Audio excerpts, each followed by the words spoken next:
Back in the 1960s and 1970s, environmentalism wasn't a politically divisive issue. Americans were unified in their desire to clean up pollution and protect nature. In fact, Richard Nixon, a Republican, signed the Clean Air Act and the Clean Water Act and created EPA. Even today, people across the political spectrum share that love of nature. And as president, I'm going to bring this country together by making my environmental policy all about people and places and communities.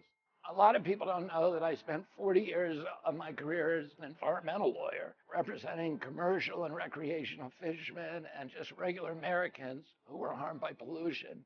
I brought hundreds of cases against companies like Mobil and Exxon and Chevron and Texaco to restore the Hudson River.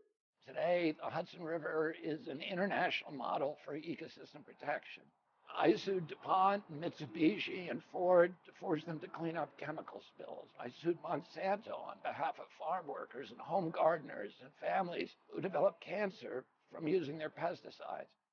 And I battled all kinds of government agencies and giant corporations. I've fought and won victories for family farmers in our heartland, for mountain communities in rural West Virginia, for inner city neighborhoods in New York City, for indigenous peoples in Ecuador and Canada and the western parts of the United States, and even in New Jersey.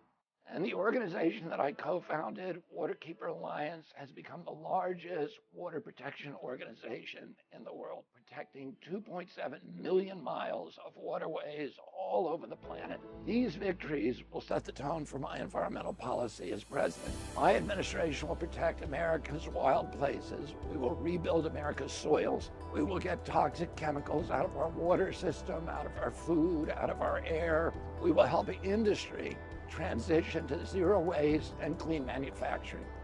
We will transform our agricultural systems to get pesticides out of our food supply.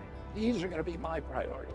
I want people to understand that in my view, climate change is real and it is an existential threat. But I'm not going to ask everyone to accept that or to get on board with the climate change orthodoxy. Besides, very few people are inspired by a line on a graph that leads to an eventual apocalypse. Instead, I'm going to prioritize the goals that I hope all Americans share. We all, whether we're Republican or Democrat or Independent, want to protect our health, our children, our farmland, our wilderness areas. And we can do all that in a way that helps the climate too. When we build soils, we safeguard our food supply and we draw down carbon. When we restore forests and wetlands, we preserve wildlife habitat and mitigate floods and droughts. When we clean up toxic pollution and spills, we protect our communities and the complex biosphere that keeps our planet in balance and gives us climate resilience. And when we replace dirty fuels with cleaner, more efficient, and less expensive sources of energy in a true free market that doesn't rely on subsidies and crony capitalism, we protect our health and we reduce carbon emissions dramatically. So I'm going to pursue win-win policies that make sense from both inside and outside of the climate perspective. As President of the United States, I'm going to do more than any president in American history to protect our sacred forests, our wildlife, our landscapes, our rivers and streams, our shorelines and oceans, and our Purple Mountains majesty.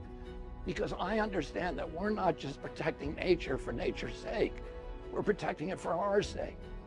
America is a nation of nature lovers. It's true of liberals and conservatives and urban and rural folk and climate activists and climate skeptics.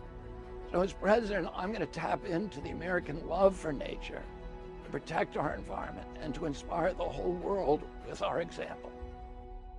If you like this video and you want to learn more about me and the movement that we're building, please go to Kennedy24.com.